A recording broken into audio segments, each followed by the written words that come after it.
satu cara untuk membersihkan ya, kebersihan dari sistem urinaria kita, di mana urin yang normal itu berisi zat-zat antimikrobal dan sisa metabolisme serta antibodi. Sehingga dalam kondisi normal urin itu termasuk area steril. Kan hukumnya ureter ginjal itu termasuk area steril yang tidak boleh ada bakteri satupun masuk ke situ.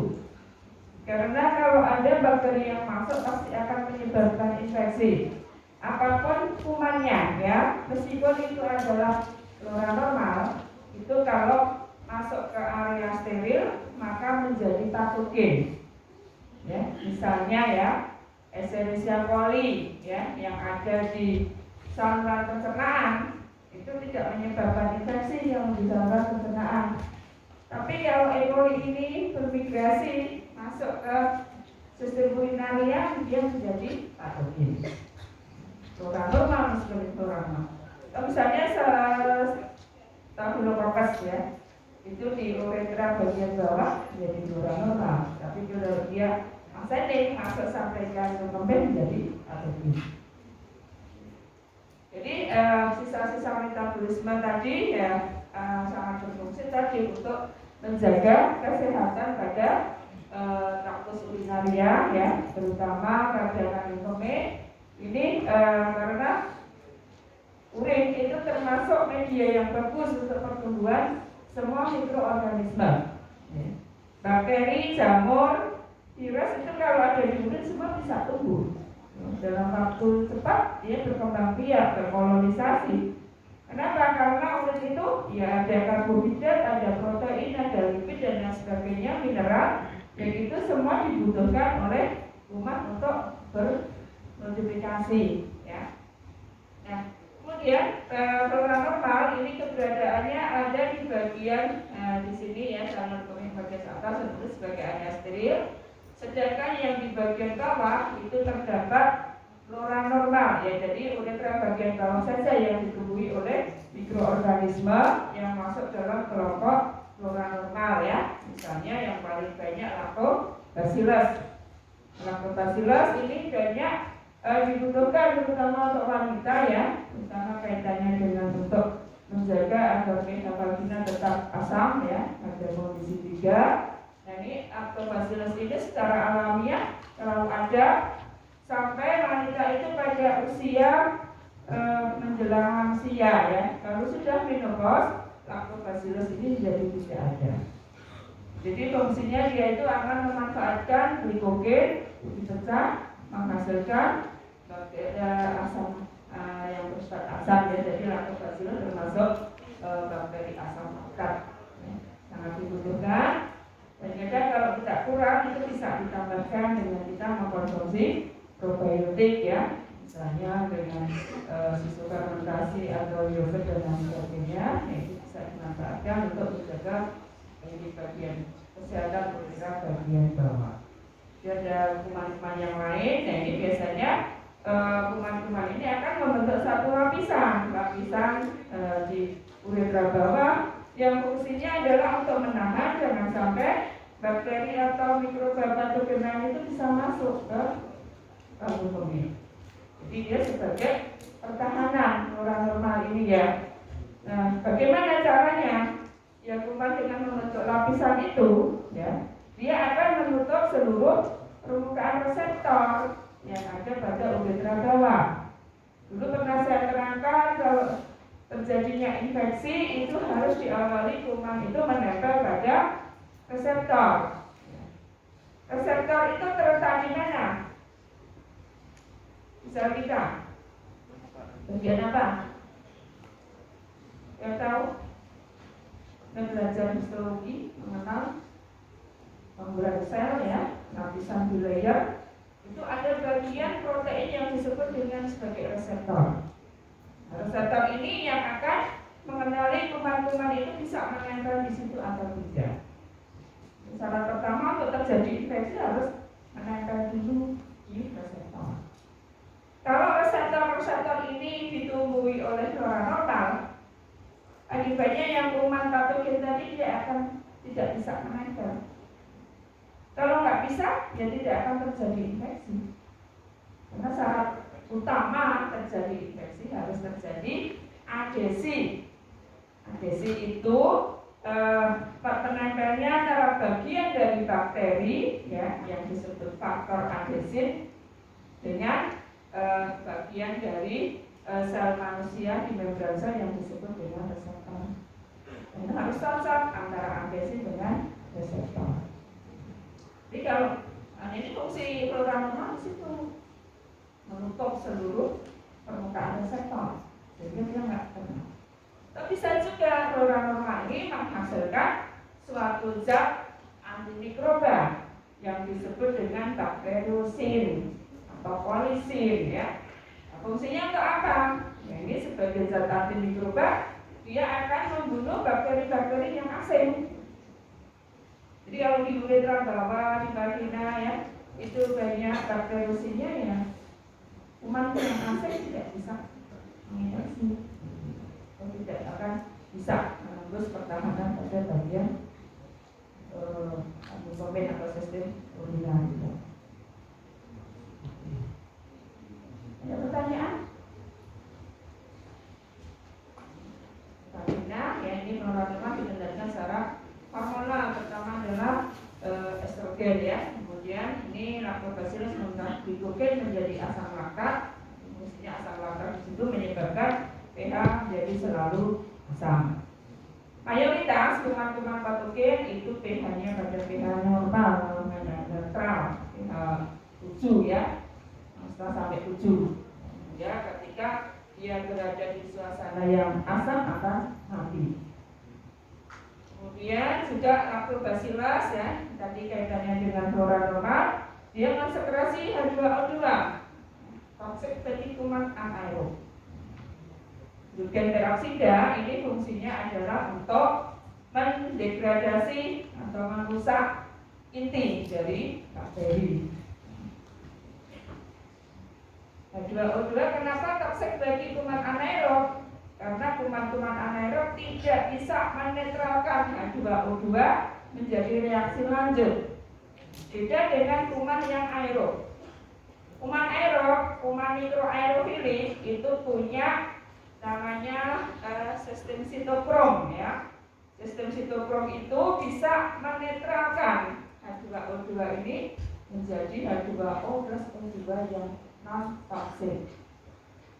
Tapi kalau kuman yang anaerob tidak punya sistem sitokrom, jadi H2O2 masuk ke dalam sel kuman anaerob tetap sebagai H2O2, dia akan mendegradasi intinya rusak, bakterinya mati. Nah, sistem sitokrom itu apa? Sistem sitokrom itu terdiri dari sistem enzimatis. Ada katalase, ada peroksidase, ada superoksidismutase. Ya, ini untuk kuman yang aerob itu tiga ini penting sekali untuk memetabolisme H2 dan H2O2 dan lain sebagainya. Kayak kuman-kuman anaerob itu kalau kontak dengan kuman yang dengan oksigen pasti mati. Nah, bagaimana kalau dia akan tetap survive? Salah satunya dengan membentuk spora. Jadi kuman anaerob kebanyakan menginfeksi manusia dengan bentuk spora.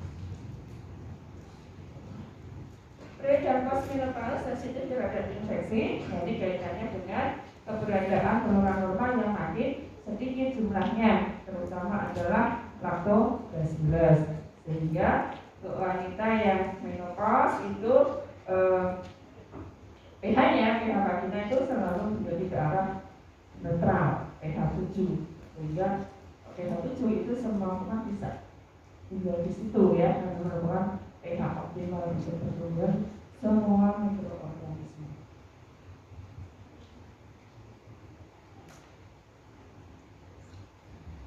Nah, ini untuk kuman-kuman yang ada kaitannya dengan sistem urinaria dan reproduksi.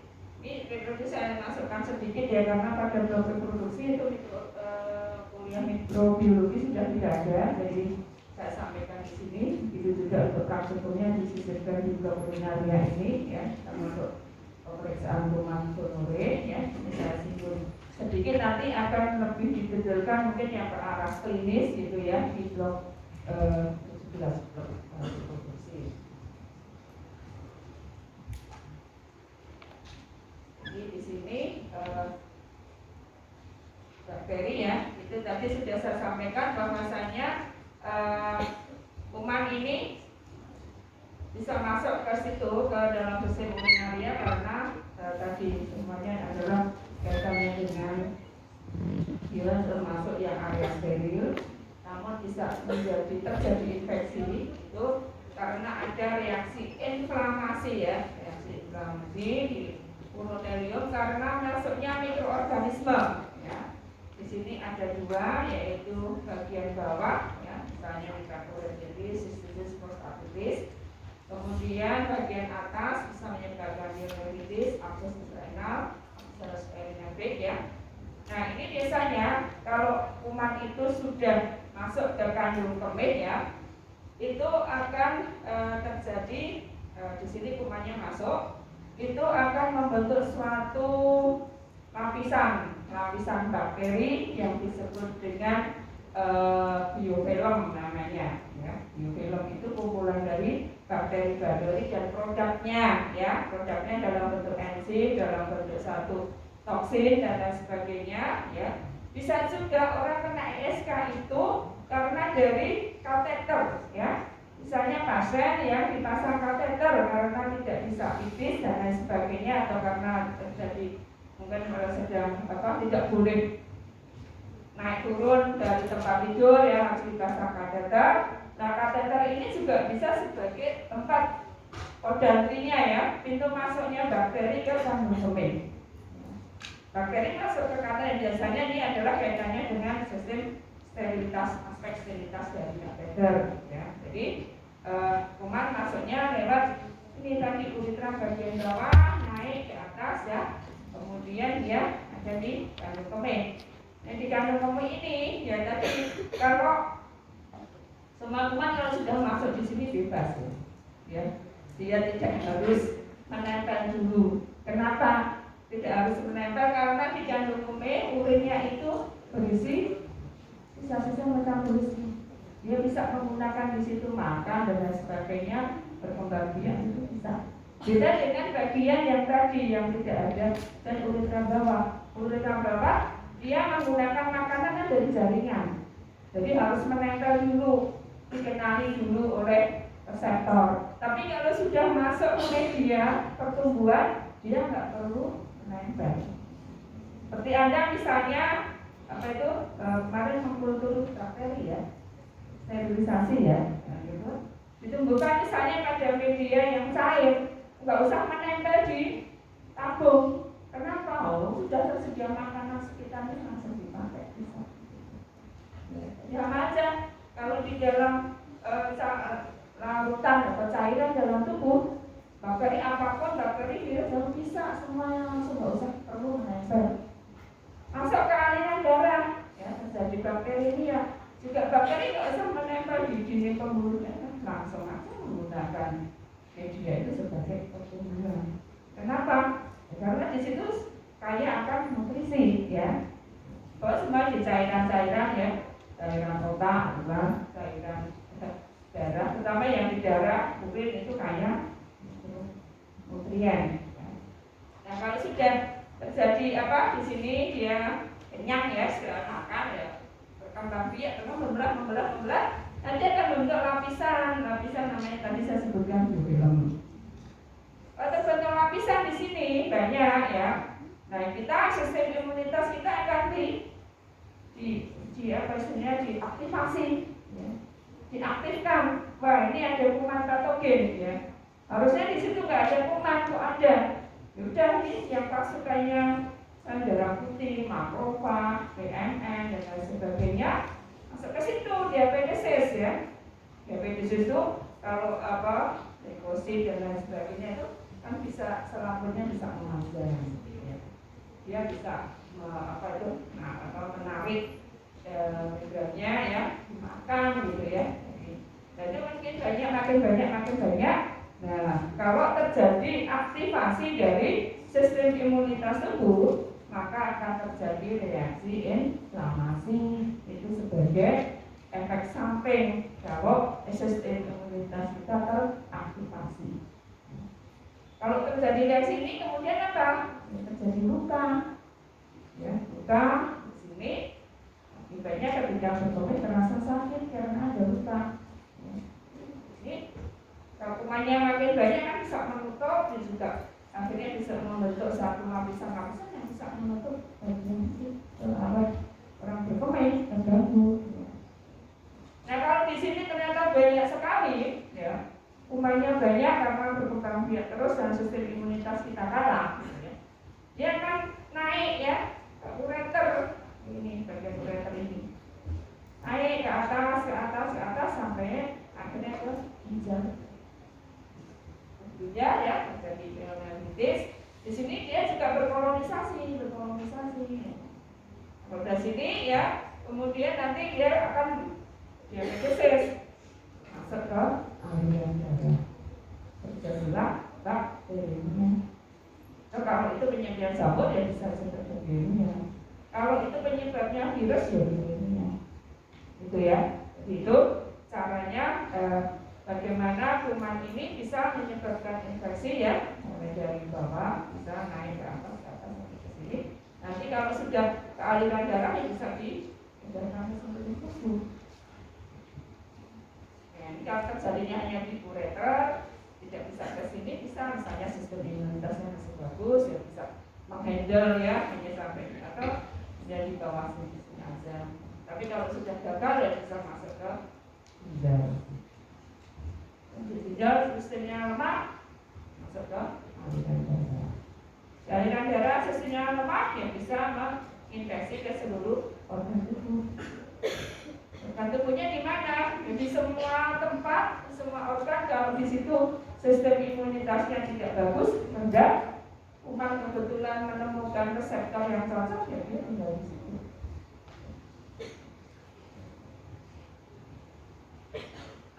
Ada pertanyaan?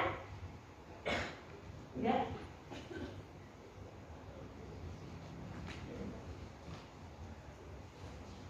Ini saya ceritakan tadi ya.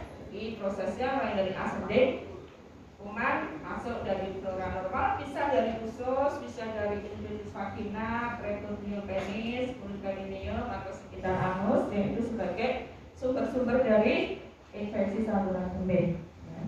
Kemudian gangguan keseimbangan mikroflora penyebab dengan epitel saluran kemih ya, biasanya karena pertahanan inang yang mengalami penurunan, sistem imunnya menurun ya.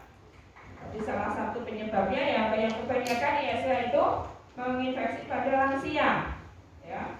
Kenapa lansia mudah terinfeksi ya karena sistem imunitasnya menurun. Tadi salah satunya vagina yang mulai menopause sudah tidak ada lactobacillus sehingga sistem imunnya tidak bisa menghandle semua kuman yang akan masuk naik ascending gitu ya.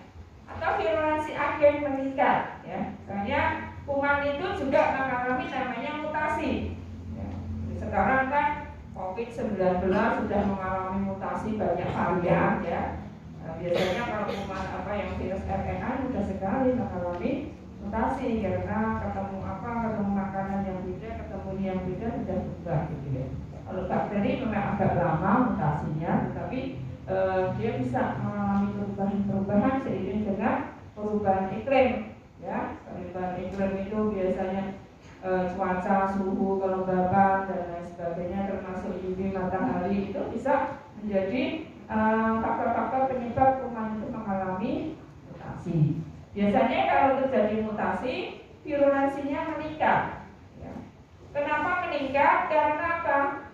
Imun yang sudah ada di tubuh kita tidak bisa mematikan kuman yang sudah mengalami mutasi.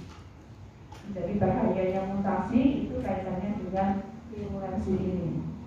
Kalau kita sudah divaksinasi, jadi ada kuman baru yang sama-sama misalnya salmonella ya. Oh kita sudah divaksinasi kok, tapi ini salmonella mengalami virulensi, mutasi. Bagian membrannya berubah. Nah, ini kan sehingga antibodi yang ada di tubuh kita yang baru. Karena apa? Reaksinya harus match, kayak kunci dan anak kuncinya harus pas klop, gitu ya. Ini seiring dengan kalau perubahan iklim makin cepat, virulasi kuman makin meningkat. Dampaknya apa? Infeksi makin banyak. Obat susah ditemukan. Kenapa? Karena harus mencari obat baru, terutama adalah antibiotik. Ingat bahwasanya kuman itu hanya mati oleh dua hal. Satu antibodi, yang kedua antibiotik. Orang sakit pasti antibodinya sudah kalah, butuh obat dari luar, ya. Yang paling mudah adalah antibiotik. Nah kalau kuman yang mutasi, antibiotik ini tidak kenal. Itu yang baru tidak kenal. Sekarang banyak apa itu kuman-kuman yang sudah resisten, ya. Ini tantangan permasalahan ke depan itu adalah resistensi bakteri terhadap zat antimikroba. Sekarang sudah dikenal multi-drug resistant, resistant terhadap. Kemudian yang berikutnya hematogen, ya. Hematogen ini ada faktor perdarahan, ya. Ya kalau terjadi perdarahan, ya, terutama di traktus urinaria, ya bisa karena semua tadi kalau darah itu kan bisa itu sebagai nutrien atau media untuk pertumbuhan itu sangat besar, gitu ya. Kemudian darah itu kan dialirkan ke seluruh tubuh. Kalau di sini terjadi perdarahan, terinfeksi di bagian situ akan didatang ke seluruh tubuh. Akhirnya kalau dibongkar semua bisa sampai ke traktus urinaria, gitu ya. Kemudian langsung dari organ sekitar yang sebelumnya terinfeksi, ya. Di sini misalnya mikroba menghasilkan polisakarida yang menghalangi fagositosis. Jadi ada kuman-kuman yang memiliki kapsul, ya. Kapsul itu misalnya satu zat pelindung paling luar dari dinding sel, ya. Misalnya zat-zat yang misalnya dari Streptococcus itu punya penghalang alamiah karena dia punya kapsul, ya, dari polisakarida. Menghasilkan zat pneumolisin, enzim, ya, bisa merusak jaringan atau menghasilkan endotoksin, menyebabkan reaksi inflamasi dan kerusakan tekanan ginjal. Semua kuman yang bermasuk kelompok gram negatif itu pasti menghasilkan endotoksin. Kenapa? Kalau semua gram negatif pasti menghasilkan endotoksin. Ada yang masih ingat kuliah ini mikroba penyebab demam? Kira-kira apanya bagian dari bakteri gram negatif? Masih ingat ya? Jangan lupa. Bagian dari lipopolisakarida, ya, LPS, outer membrane dari kuman gram negatif. Itu kalau kuman ini mati lisis, maka LPS-nya akan menjadi endotoksin dimanapun di dalam jaringan tubuh kita. Ini menyebabkan kerusakan tadinya, selalu juga bisa menyebabkan demam karena efek samping atau reaksi utama dari endotoksin tubuh kalau kena endotoksin adalah demam.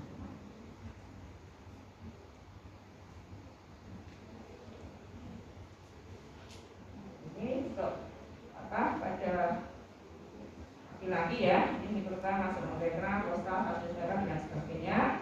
Kalau predisposisinya prostat terkolonisasi kuman, pemasangan kateter, akan kena batu ginjal, faktor lansia. Dan pada wanita, ya, ini dari anal, vulva, kandung kemih, uretra, biasanya karena spontan hubungan seksual atau mungkin ke ureter, biasanya pada wanita ini juga kaitannya dengan uretranya sangat pendek, sehingga kasus ISK lebih banyak pada wanita daripada laki-laki karena secara anatomi memang berbeda, ya. Ini, ya, uretranya pendek. Perubahan pH vagina, perubahan vulva pada siklosaid ini juga menyebabkan ISK karena pada waktu haid terjadi kenaikan saluran hormon. Kelainan anatomi bisa batu ginjal atau faktor kehamilan ini juga bisa menyebabkan ISK. Kemudian untuk kuman-kuman penyebab, ya, di sini ini nanti nggak usah tiap hari, ya. Ini aja. Yang paling banyak penyebab E. coli, ya. Klebsiella, Helicobacter, Serratia, Proteus. Kemudian yang gram positifnya ada Staphylococcus aureus. Kemudian Staphylococcus koagulasi negatif itu bisa Staphylococcus ya. Kemudian yang jamur ini Candida albicans. Ini adalah beberapa kuman penyebab yang sering dijumpai pada kasus ISK. Ini faktor predisposisinya ya, ini bisa karena hubungan saat berkembang ya, yang tidak lancar, tindakan invasis, imunosupresi sudah saya jelaskan, termasuk penggunaan alat kontrasepsi, misalnya spermicide, diafragma, menopause, hamila. Jadi dalam hal-hal yang bisa menyebabkan orang mudah terserang ISK. Kemudian untuk penegakan diagnosanya, ini biasanya beberapa cara digunakan untuk menegakkan diagnosa adalah sampelnya pasti dari urin, ya. Bisa urin langsung, pasiennya suruh berkemih. Bisa dari kateter, ini dampaknya terkontaminasi kurang normal daerah urin visum uretral eksternal. Bisa urin midstream, misalnya ini untuk orang dewasa, urin pancar tengah, ya. Nanti dijelaskan untuk praktikum. Urin pediatrik, misalnya pada anak-anak, ya. Kemudian aspirasi suprapubik, misalnya pasien yang tidak bisa pipis, ya. Jadi ini cara mengambilnya dengan menggunakan siring, ya, disuntik pada bagian pipis sampai ke pembuluh. Kemudian segera dibawa ke lab maksimal 1 jam, tidak boleh lebih dari 1 jam, sehingga nanti kalau Anda sudah praktek kerja ya untuk mengirim sampel urin, batasan waktunya 1 jam. Jadi pada sampel harus dituliskan jam berapa mengambil urin tersebut dari pasien. Ya. Kalau tidak, sampai dikirim ke lab tidak akan diperiksa. Kenapa? Nggak jelas soalnya. Ya, karena ada, tadi saya sampaikan, kuman yang ada di urin nggak butuh untuk adhesi, ya sudah bermanfaat. Ini kaitannya dengan penentuan ESK itu berdasarkan jumlah kuman yang ada di urin. Harus dibatasi 1 jam. Jika ditunda, dapat ditambahkan boric acid.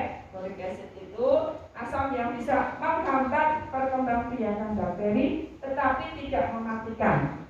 Ya, jadi bisa ditambahkan atau disimpan di pendingin ya, suhu 4 derajat selama 24 jam. Ini juga bisa digunakan. Jadi pasien tidak harus bolak-balik disuruh ke rumah sakit. Sekali bisa ditambahkan saat penunda atau masukkan ke kulkas. Volumenya ini ya, 10 ml. Ini tergantung dari cara pengambilan ya. Kalau pakai yang urin pediatrik atau urin midstream ini 10 ya. Kalau misalnya dari ini kateter ini bisa lebih banyak ya. Kalau yang suprapubik nggak mungkin 10 ml, sangat sedikit. Jadi ini bisa 1 ml sudah bisa. Kenapa? Kalau aspirasi suprapubik itu faktor kontaminasinya sangat kecil. Tapi kalau yang urin midstream, pancar tengah, urin pediatrik, kateter ini lebih banyak kontaminasinya, terutama di flora bawah.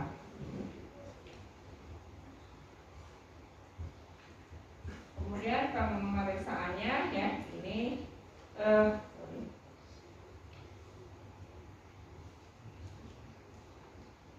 dengan pengecatan gram ya, itu dengan menggunakan media DSA Micron-K. Ini dengan nanti diketahui kalau jumlahnya lebih dari 10 pangkat 5 cm per liter termasuk dalam DSA. Kalau kurang dari sekian bukan ini. Ini kuman-kuman yang tadi saya sampaikan ya. Ini yang paling banyak Staphylococcus aureus dan Staphylococcus ya. Ini patogennya menyebabkan hasil ekstotoksin ya, SK. Kemudian epidemiologinya ya, misalnya penggunaan tampon jangka panjang atau abrasi daerah vagina ya. Kemudian enterobacteriaceae tadi yang paling banyak ya, dari res aja. Ini adalah kelompok kuman batang gram negatif ya. Susunan ada yang motil, ada yang non-motil. Koloninya mukoid ya, pertama adalah yang E. coli ya. Kemudian untuk tidak meragu laktosa, misalnya Shigella salmonella. Ini klasifikasi dengan Media SSS minum.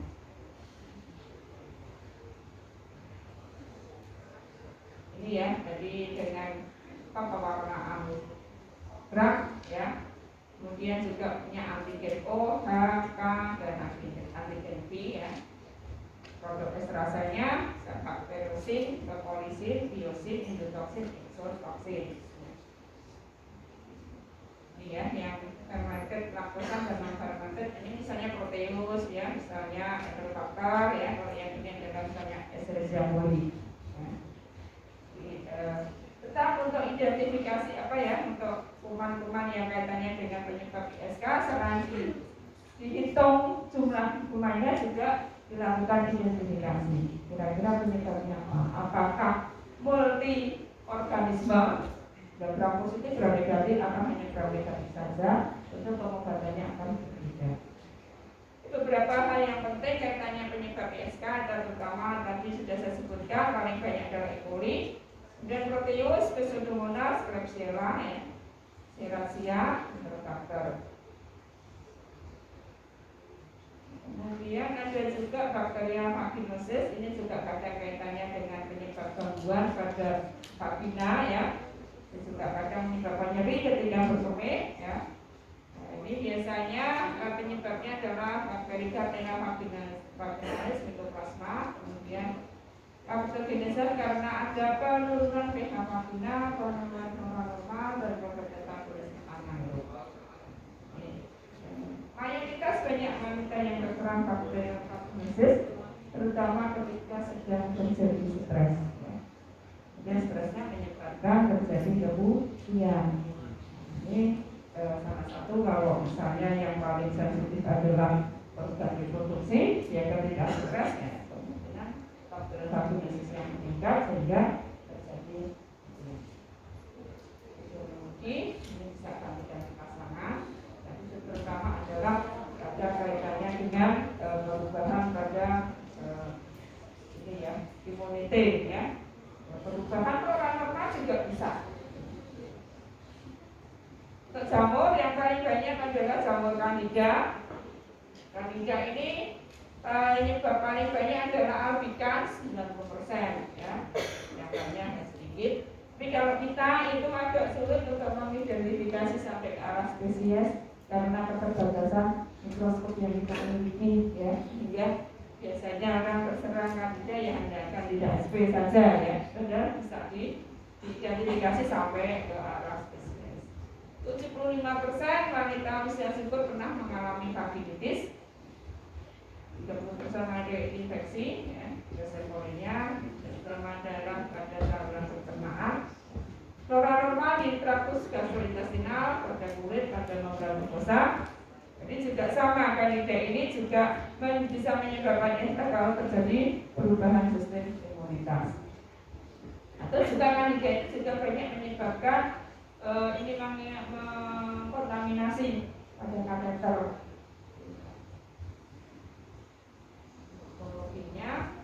Ini ya bulat oval ya. Kalau ini biasanya kita kultur pada media Subtropic Rosa punya dua bentuk ya. Bentuknya ada yang sel tunas dalam bentuk menjadi blastospora ya. Kemudian ada yang pecambah, ini disebut pseudohifa. Pseudohifa ini sebetulnya adalah sel yang mengalami pemanjangan, bukan hifa. Kalau ciri khas jamur kan orang melihat jamur itu biasanya adalah hifa, tapi kalau jamur Candida tidak punya hifa. Tapi kalau dilihat di mikroskop kadang kok ada susunan seperti hifa memanjang. Ini disebut hifa semu. Ini bukan hifa, tapi selnya itu mengalami pemanjangan ketika akan berkembang biak. Karena dia berkembang biaknya dengan tunas atau blastospora. Kemudian koloninya pada media Subtropic Rosa agam itu waktu praktikum di blog ini sudah ya, imunitas infeksi sudah kita kenalkan ya. Fakultatif anaerob ini bisa mengubah suasana aerob jadi CO2 +2O. Anaerob mengubah karbonda menjadi asam lambang +CO2. Kemudian strukturnya ya, dinding sel, hidup, terdapat beberapa antimitotik. Kemudian proses adhesi kolonisasi memberi bentuk sel sebagian dari fungsi dinding sel. Kemudian juga sebagai antigenik bisa men-trigger pembentukan antibodi. Dinding selnya dari bukan mana berkitin. Ini bedanya dengan bakteri. Kalau bakteri lipopoli tertidubikan ya. Kalau gram negatif tertidubikan plus lipopolisakaridnya. Jadi beda antara jamur dengan bakteri, sehingga pada anti jamur ya dia punya bagian yang reseptornya itu ada pada dinding selnya ya, terutama ada bagian selaput sterol. Membran sterol sebagai target antimitotik. Kemudian membran protein, membran sel, ya ini beberapa fungsi dari dinding sel dari. Jadi kalau pada Candida ini dinding selnya terdiri lapisan yang sangat banyak. Beda-beda fungsinya ya. Kemudian karena untuk jamur itu sudah lebih tingkatannya lebih tinggi daripada bakteri. Kalau jamur ini sudah masuk eukariot seperti kita, eukariot karena punya membran inti. Kalau bakteri belum punya. Ini dibungkus oleh membran, kemudian punya mitokondria, punya vakuola, mikrofilamen. Genesisnya terjadi adhesi jamur ya. Itu tadi saya sebutkan ini bisa menempel atau tidak tergantung faktor adhesi dan reseptor. Adhesi pada nitrogennya. Nah, ini adhesinya itu pada nanoprotein bikin pada dinding selnya. Kemudian menempel, berpenetrasi, kemudian akan terjadi satu kontak ya, dia akan menghasilkan enzim-enzim. Tergantung dari jaringan yang mau dicerna, bisa aminopeptidasa, asam fosfatasa, bisa litase dan lain sebagainya. Apakah komposisinya dari asam amino atau komposisinya dari lipid, dan tergantung dari dia menempelnya di jaringan mana. Ini sebagian adalah saprofit, menjadi patogen bila ada faktor predisposisi. Faktor predisposisi dari Candida, visi GM kehamilan, masa tempat bagian-bagian yang lembab itu bisa menjadi faktor tertentu terjadinya kandidiasis. Kemudian penggunaan obat antibiotik. Ini biasanya hal-hal yang memudahkan untuk terjadi infeksi karena pertama adalah sistem pertahanan tubuh. Ya, kemudian dari infrastruktur, kemudian bentuk lesi, terjadi reaksi inflamasi, menghasilkan enzim-enzim. Kalau infeksinya baru sementara, baru ini yang patogen adalah Bacteria, kalau sudah menaun akan membentuk miselium atau di sini hima semu.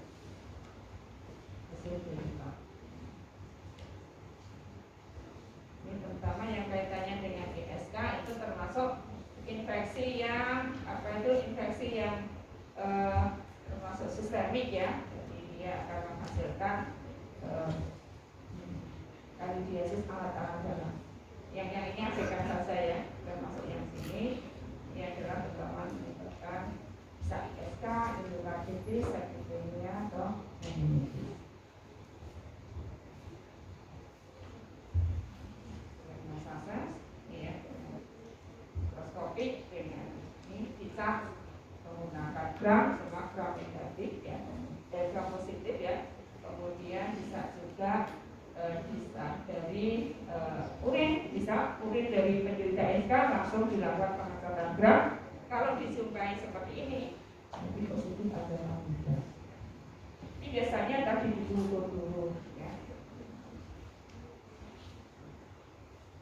Kemudian yang STD ya, di sini saya langsung aja ke kumannya saja ya. Nah, ini gonore, Neisseria gonore, tapi yang kita praktikkan adalah yang ini Neisseria gonore ya. Chlamydia ini yang sering sering dijumpai sebagai STD, kuman-kuman penyebab infeksi karena penularannya dengan seksual ya. Itu yang paling banyak adalah gonore ini, misalnya gonore penyebabnya, kemudian chlamydia ya. Cuma sayangnya chlamydia kita tidak bisa membunuh pada media pertumbuhan.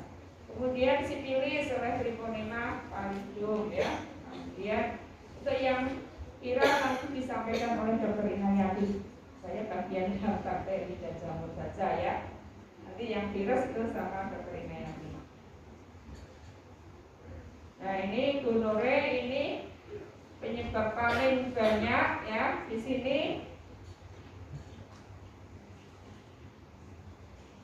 Kalau kita lihat bakterinya, ya, ini Diplococcus berpasangan.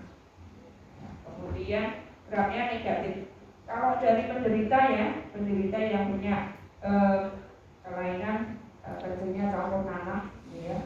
Ini di di zat gram dari spesimen pes itu nanah. Nah itu titik-titik ini ya bakterinya.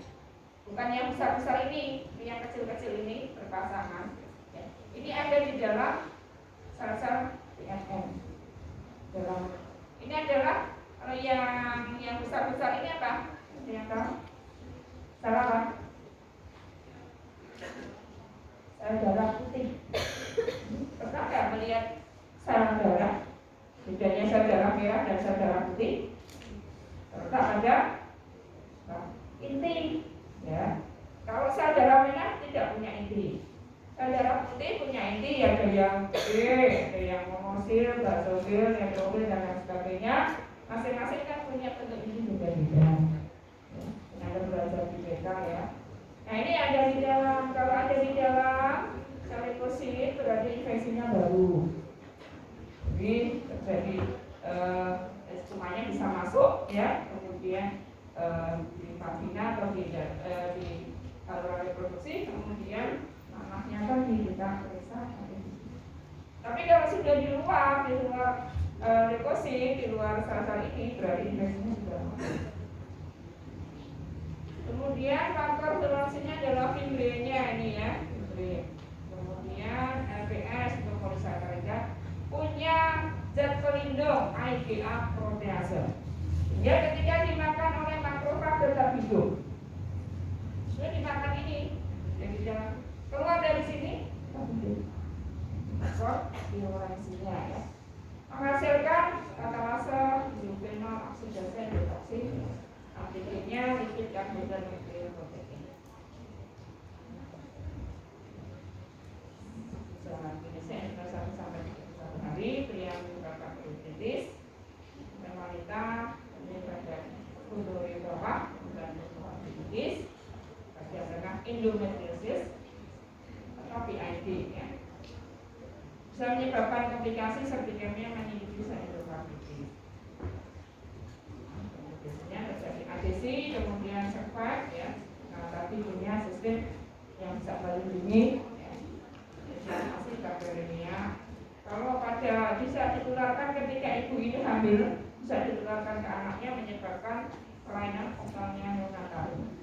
Kalau bayinya lahir normal, kalau besar bisa dihindari ya. Kalau lahir normal bisa terserang. Epidemiologi penyebaran melalui kontak seksual. Biasanya asimptomatik karier, imunitasnya lemah. Ini untuk mencegah ini okalnya bisa dengan penggunaan antibiotik tetes ya.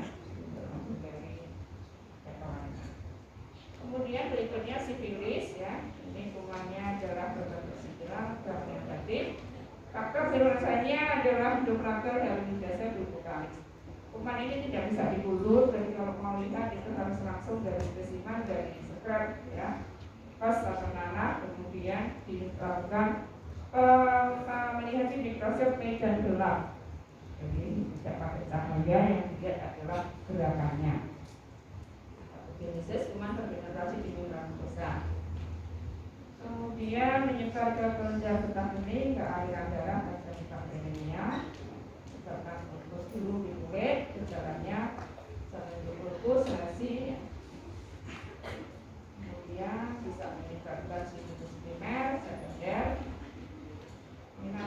detailnya pada blok reproduksi ya. Sedikit. Ada sifilis primer, sekunder, dan tersier. Epideminya biasanya bersifat pada PSK, transkonsultasis ya. Diagnosa lab dengan pemeriksaan medan gelap dapil. Atau bisa serologi dengan dideteksi ada tidaknya antibodi terhadap antigen dengan pemeriksaan PCRL, TPHA. Biasanya kalau di puskesmas itu dekat di situ banyak area lokalisasi ya, itu prostitusi gitu ya, itu sering dilakukan di surveillance yaitu dengan tes serologi. Kemudian yang terakhir chlamydia ya, di sini chlamydia ini bersifat komplikat intrasel. Jadi ini sudah mau peralihan dari bakteri ke virus ya. Kalau tadi kan semuanya adalah ekstrasel, tidak masuk ke dalam sel bisa itu. Tapi kalau chlamydia ini masih tergolong gram negatif untuk kokas obligat intrasel, itu harus masuk di dalam sel manusia. Ini yang dikenal ada 3, chlamydia trachomatis, pneumonia, dan vaksinasi. Tidak menghasilkan energi, tidak dapat mensintesa ATP. Jadi semua kebutuhannya mutlak dari inang. Memiliki ribosom, DNA dan RNA, enzim metabolisme. Ini yang ada kaitannya dengan kayak sistem reproduksi adalah yang ini ya. Chlamydia trachomatis yang LGB serophas. Untuk gangguan venerum. Kalau yang lainnya misalnya pankreatitis, ulitis ya, trakoma. Ini pada kaitannya dengan sistem reproduksi ini yang menyebabkan pada LGB, serophas, L1, L2, L3. Nah ini semua pemeriksaannya itu dengan serologi tes ya, mengkontakkan antara antibodi dengan antibodi yang kita deteksi adalah antibodinya. Ada nggak antibodi terhadap chlamydia trachomatis? Kenapa harus serologi? Karena tidak bisa dikultur secara laboratorium. Ya agak sulit ya kalau sudah tidak bisa dikultur, itu sangat mengandalkan pada reaksi antigen antibodi. Sementara kayak sekarang ya, misalnya COVID itu nggak bisa dikultur kan reaksi serologi, ya kita deteksi antibodinya. Nah, itu nanti tergantung dari kitsnya, alatnya seberapa sensitif terhadap ini mendeteksi antigen atau antibodinya. Kalau antigennya makin spesifik, ya yang dideteksi makin besar. Tapi kalau tidak spesifik, ya makin agak spesifik antara positif dan negatif. Itu ya yang bisa saya sampaikan. Ada pertanyaan? Sudah jelas? Mudah-mudahan nggak bingung ya. Nah, kalau tidak ada, nanti Anda bisa baca sih semua buku mikrobiologi itu banyak sekarang ya. Jebos itu sekarang juga bisa di-download gratis lewat website itu yang edisi terbaru banyak ya. Buku-buku tentang infeksi disease itu banyak sekali ya. Nggak usah beli. Kalau Anda mau belajar tentang mikro itu di buku yang disediakan itu dari jasa Amerika ya, itu banyak. Nggak usah beli. Kalau mau beli yang bahasa Indonesia juga banyak karena masing-masing perguruan tinggi memang dari Migra, dari UI, dari UNER itu bisa mencetak kan buku mikrobiologi kedokteran. Kalau tidak ada kita akhiri kuliahnya. Terima kasih. Assalamualaikum warahmatullahi wabarakatuh.